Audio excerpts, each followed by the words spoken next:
জয়রাম বন্ধুরা, আমি শ্রী মনোরঞ্জন মুখোপাধ্যায় লেখা কৃপাসিন্ধু রাম ঠাকুরের বই থেকে আপনাদের একটা গল্প শোনাচ্ছি।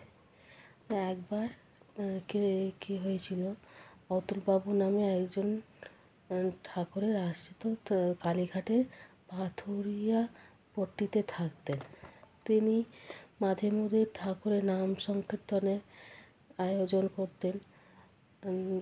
সেখানে কখনো ঠাকুর উপস্থিত থাকতেন, কখনো থাকতেন না।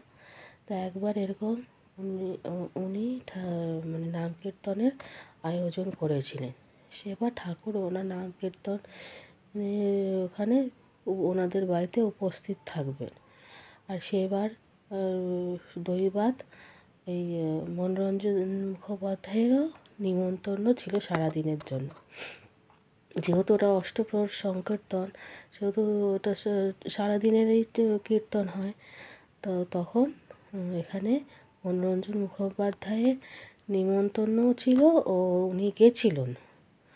তো যথারীতি যথাসময়ে কীর্তন শুরু হয়, কীর্তন চলতে থাকে। তো মাঝখানে যেরকম ঠাকুরকে ভোগ লাগানো হয়, ভোগ দেওয়া হয়, তো ঠাকুরের সে ভোগ দেওয়ার জন্য দুপুরবেলার ভোগ দেওয়ার জন্য ঠাকুরের কাছে পারমিশন চাওয়া হয়।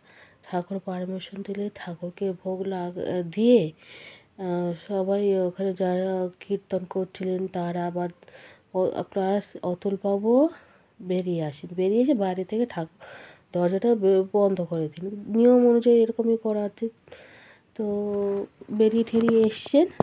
তার কিছুক্ষণ বাদে যখন ঠাকুরের কাছে যাওয়া হয়, দরজা খুলে যাওয়া হয়, তখন ঠাকুর নিজেই বলেন, ঢোকার সঙ্গে সঙ্গেই উনি ইনফর্ম করেন সবাইকে বলেন যে আজকে প্রচুর দেবদেবী এসেছিলেন, দেবতারা এসেছিলেন। তারা খুব হরিনাম সংকীর্তনে খুব নেচেছেন, ফুল ছড়িয়েছেন, এমন ভোগও গ্রহণ করেছেন। ওনার কথা অনুযায়ী দেখেন গিয়া খাবারে আঙুলের ছাপও রয়েছে।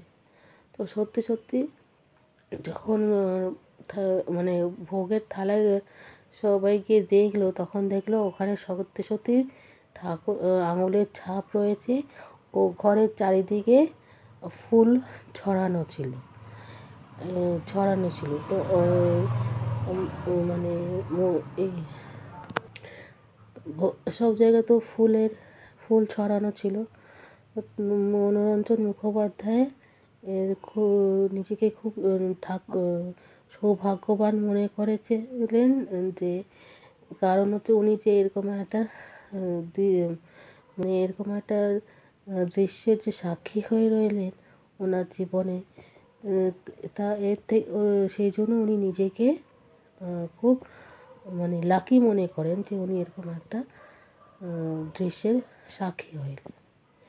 আজকের গল্পটা এইটুকুনি। আমার এটা ভালো লাগলে আমার এই চ্যানেলটা লাইক, শেয়ার অ্যান্ড সাবস্ক্রাইব করবেন।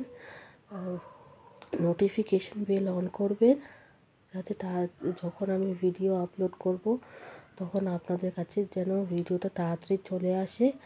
আর ফেসবুকে দেখে থাকলে আমার পেজটা ফলো করে রাখবেন, ওখানেও নোটিফিকেশন বেল অন করে রাখবেন, যাতে আমি যখন ফেসবুকে দেবো তখন আপনাদের কাছে তখন যেন ওটা নোটিফিকেশন চলে যায়। আর আমার কোনো ভুল ত্রুটি হয়ে থাকলে ক্ষমা করে দেবেন, আর কমেন্টসে জানাবেন আমি কী করে এটাকে ঠিক করব। জয় রাম।